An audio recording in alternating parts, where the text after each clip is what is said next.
मेरे जरूर लहंगा पहन कर लेती है। मगर विदाई के बाद विवेक के घर डोली से उतरती है तो सबको हैरान ही कर देती है। वह लहंगे की जगह स्कर्ट टॉप पहने हुए होती है। हाय राम, ये मैं क्या देख रही हूँ? पूरे 50,000 का लहंगा दिया, फिर भी बेशरम तन पर कतरन लपेट कर चली आई। बहू के लिए 50,000 का लहंगा खरीदूंगी? किस काम आया? बहू तो बच्चों के कपड़े पहन कर आई है। छी छी, देखो तो सरला की बहू कितनी बेशर्म है। भला दुल्हन भी ऐसे कपड़े पहनती है? क्यों री बहू, तुझे ऐसे कपड़े पहनकर ससुराल में आते शर्म ना आई? इन कपड़ों में क्या खराबी है? मॉडर्न कपड़े पहनना कोई जुर्म है क्या? अरे माँ, जल्दी से गृह प्रवेश करवाओ ना। क्यों कपड़ों को लेकर तानाकशी किए जा रही हो? तुम्हारी बहू ने मॉडर्न ड्रेस ही तो पहनी है, कोई जुर्म तो नहीं किया। विवेक ठीक कहता है मम्मी जी, जल्दी से गृह प्रवेश करवाओ, मैं बहुत थक गई हूँ, आराम करना है। सरला की मॉडर्न बहू पड़ोस वालों के लिए तो जैसे अजूबा ही बन जाती है। जिसको देखो वही उसके कपड़ों की चर्चा करता नजर आता है। अरे निर्मला, वो सरला की बहू देखी? बहू कम जापानी गुड़िया ज्यादा दिखती है। शर्म तो बेच खाई है आजकल की लड़कियों ने। भला ससुराल में कोई स्कर्ट टॉप पहन कर आती है?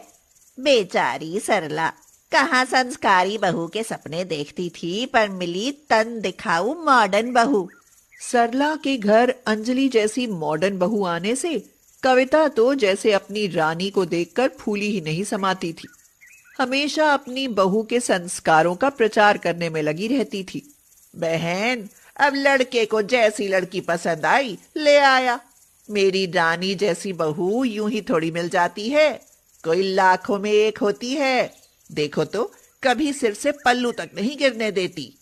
ठीक कहती हो कविता बहन, रानी तो सच में बढ़ाई करने लायक है। पर उस अंजलि का क्या करूं? कमबख्त मॉडर्न कपड़ों के पीछे पागल है। मेरे तो भाग ही फूट गए। चाची, ज्यादा दुख ना मानो, कपड़ों के मॉडर्न होने से कुछ नहीं होता। आज जमाना बदल गया है। मॉडर्न कपड़ों से किसी लड़की या बहू के संस्कारों को आंकना सही नहीं है। अरे रहने दे, मुझे मत सिखा। अगर यही बात है तो तू भी तो पढ़ी लिखी मॉडर्न है, तू क्यों नहीं पहनती ऐसे मॉडर्न कपड़े? चाची, मैं वही पहनती हूँ जो मुझे अच्छा लगता है। मैं किसी के दबाव में आकर कपड़े नहीं पहनती। बहू, तू ये क्या कह रही है? तुझे पता भी है? मुझे सब ज्ञान है माँ जी, मैं गलत थोड़ी ना कह रही हूँ।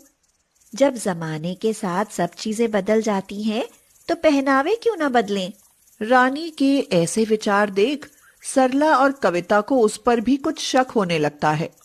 कविता बहन, आज तो रानी भी कुछ अटपटी बातें कर रही थी।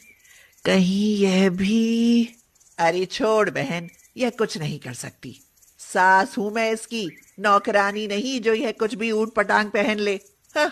शादी के कुछ दिन बाद विवेक और अंजलि अपनी शादी की खुशी में एक होटल में शानदार पार्टी रखते हैं। इस पार्टी में रानी, उसका पति अमर और विवेक के सब यार दोस्त अपनी पत्नियों के साथ आते हैं। वहां जवान लड़के लड़कियों को तो छोड़ो, अधेड़ उम्र की औरतें भी मॉडर्न ड्रेस में नजर आती हैं।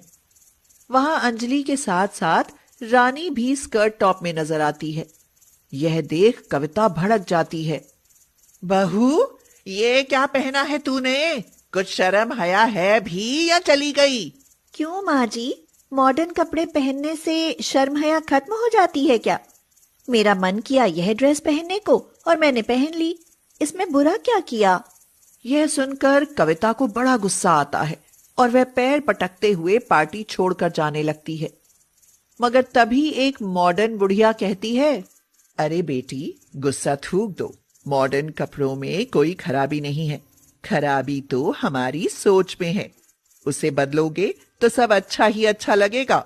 यह बात सुनकर कविता के साथ साथ सरला और मनोहर को भी अक्ल आ जाती है और उस दिन के बाद वे अपनी बहुओं के कपड़ों को लेकर कभी परेशान नहीं रहते।